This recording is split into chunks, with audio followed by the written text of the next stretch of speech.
And it's 2:14 a.m. A woman sits upright in a nursing chair, a 6-week-old baby latched against her chest. She's done this 4 times tonight already. She's not fully asleep. She's not fully awake either. Her eyes are open, but her mind is somewhere in between. A kind of gray fog she's never experienced before, even after all-nighters in college, even after brutal exam weeks. She scrolls her phone one-handed, searching how to sleep better as a new parent. The advice on the screen tells her to keep a consistent bedtime, avoid screens before bed, keep her room cool and dark. She almost laughs. None of it accounts for the baby. Most sleep advice is built for a very specific problem, not getting enough hours. But new parents aren't just short on hours. Their sleep being interrupted over and over at unpredictable intervals, often just they reach deeper stages of rest. That's a different biological event entirely. Generic sleep hygiene advice, the kind built around bedtime routines and screen limits, was designed for people whose main obstacle is falling asleep, not staying asleep against their will. For a parent whose baby wakes every 90 minutes to 2 hours, the problem isn't initiating sleep, it's that sleep keeps getting cut off before it can do its job. Sleep isn't one continuous state. It moves in cycles, roughly 90 minutes each, shifting between light sleep, deep slow wave sleep, and REM. The deep and REM stages are where most of the restorative work happens: memory consolidation, tissue repair, emotional processing. Sleep scientist Michael Bonnet, known for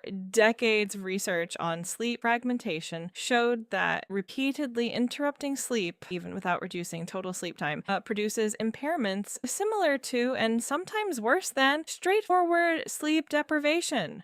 In other words, 8 fragmented hours can leave a person feeling worse than 5 uninterrupted ones. This matters enormously for new parents because infant sleep is not aligned with adult sleep cycles. A newborn typically wakes every 2 to 4 hours to feed, and that rhythm doesn't respect the structure of a parent's own sleep cycle. Every wake up has a chance of landing during deep sleep, yanking the parent out before that stage completes. There's also a hormonal layer. Postpartum researcher Kathleen Kendall Tackett, who has spent years studying the link between sleep and postpartum mood, has pointed to a two-way relationship. Fragmented sleep raises inflammatory markers and stress hormone, and that inflammation, in turn, makes it harder for the brain to settle into deep sleep, even when the opportunity's there. So the fatigue compound. It isn't simply less sleep. It's a nervous system that's being repeatedly interrupted at its most vulnerable moments and struggling to recover even during the windows it does get. Add to this a fact that surprises a lot of new parents: infant sleep doesn't consolidate into longer stretches on any fixed timeline. A widely cited longitudinal study led by Marcia Weinraub at Temple University, tracking infants across their first year, found huge variability in when babies started sleeping through the night, some by 3 months,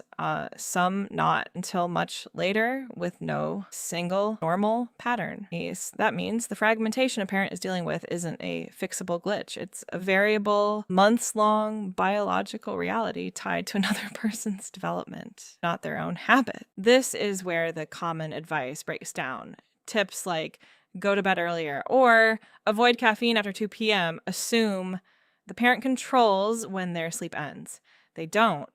The myth is that new parents are simply failing to practice good sleep hygiene, when the real issue is a structural one. Their sleep is being segmented by someone else's biology. The term sleep hygiene itself was coined decades ago by sleep researcher Peter Howry, originally as a